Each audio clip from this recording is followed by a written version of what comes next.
যে কোনো একটা দেশের মূল শক্তি হচ্ছে তার অর্থনীতি।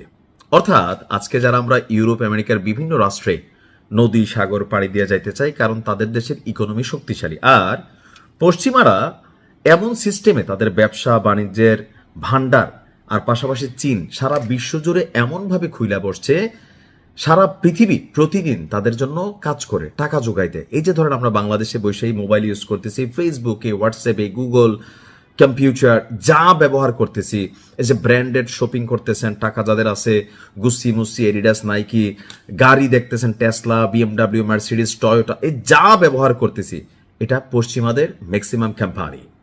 তো এই যে অর্থনীতিটা মূল মেরুদণ্ড, আর সেই অর্থনীতি থেকে তারা যখন ধনাঢ্য রাষ্ট্রে পরিণত হলো, তারা আবার কি করলো, যে বিশ্বকে কন্ট্রোল করা শুরু করলো, প্রচুর পরিমাণ অস্ত্র উৎপাদন করলো, আবার 2 দেশে 3 দেশে লাগায় লাগায় সেখান থেকে অস্ত্র বিক্রি শুরু করলো।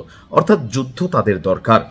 তো সকল কিছুর মূলে যে অর্থনীতি, সেই অর্থনীতিকে এবার চপেটাঘাত করেছে আপনার ইরান।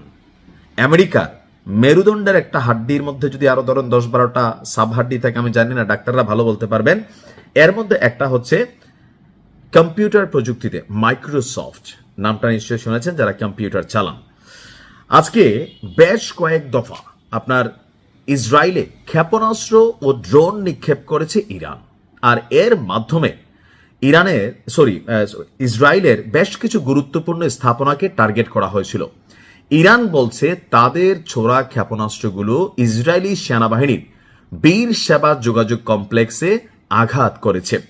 তাসনিম নিউজ এজেন্সির প্রতিবেদন অনুযায়ী আইআরজিসি জানায় যে তাদের ছোড়া ক্ষেপণাস্ত্র এবং ড্রোনের যে ঢেউ আপনারা দেখছেন, সেই ঢেউ আপনার এই শহরকে লক্ষ্যবস্তু করা হয়েছে। ওই শহরে অবস্থিত আপনার আন্তর্জাতিক যে কোম্পানি মাইক্রোসফট, তার কার্যালয় ছিল এটা ইসরায়েলে থাকা প্রধান কার্যালয়। অর্থাৎ ইরান এখন যেটা করতেছে, শুধুমাত্র ইসরায়েলে যে আক্রমণ চালাচ্ছে তা না, তারা টার্গেট করে করে বেশ কিছু কোম্পানিকে টার্গেট করতেছে। এর মধ্যে পশ্চিমা মার্কিন যুক্তরাষ্ট্রের যে কোম্পানিগুলো আছে, তো সেখানে আপনার মাইক্রোসফটের একটা প্রধান কার্যালয় আছে, সেই প্রধান কার্যালয়টাকে গুড়িয়ে দিয়েছে ইরানের ক্ষেপণাস্ত্র। আর এতে একটা অংশ হলেও অর্থনীতিতে ধাক্কা লাগবে মার্কিন যুক্তরাষ্ট্র। এমনকি এই যে যুদ্ধটা বলা হচ্ছে প্রতি মিনিটে $3.25 কোটি খরচ হচ্ছে এই যুদ্ধটার জন্য, এমনকি যথেষ্ট ব্যয়বহুল।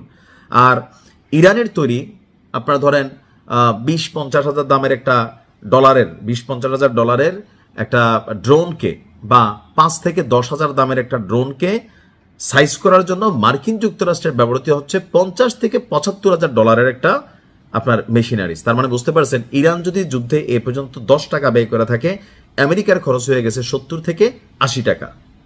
পাশাপাশি ইসরায়েলও তো আমেরিকায় যোগান দিচ্ছে। এর পাশাপাশি মধ্যপ্রাচ্যের রাষ্ট্রগুলোতে যেই অভিযান চলছে, এর মধ্যে দুবাই বিশেষ টার্গেটে আছে। কারণ দুবাইয়ে পৃথিবীর নামি দামি সকল ব্র্যান্ডের অনেক কার্যালয় আছে, শাখা আছে। দুবাই দেশটা আসলে বিদেশিদের একটা ব্র্যান্ডের দেশ আপনি বলতে পারেন। তো সেখানেও বেছে বেছে পশ্চিমাদের যে মূল অর্থনীতির চাকাগুলো আছে, ফাউন্ডেশনগুলো আছে, ধনকুবেররা আছে, তাদেরকেও টার্গেট করতে যাচ্ছে ইরান। মোসাদ গোয়েন্দা সংস্থা যখন এই তথ্য দিল গতকালকে, দুবাই ছাড়ার জন্য হেলিকপ্টারে কইরা, প্লেনে কইরা যত ধনকুবেররা আছে ওইসব দেশগুলোর যারা ইরানের বিরুদ্ধে একাট্টা হয়েছে, সব ভাইগা ভাইগা সাগর দিয়ে উড়ে চলে যাচ্ছে কোথায়? আমেরিকায়। বিশেষ সতর্কতা জারি করা হয়েছে দুবাইয়ে যে ইরান সিরিজ অভিযান চালাবে দুবাইয়ের উপর, আর প্রাণ বাঁচাতে সবগুলা পালাচ্ছে, ব্যবসা বাণিজ্য ফালাইয়া খেলা হবে। আসসালামু আলাইকুম।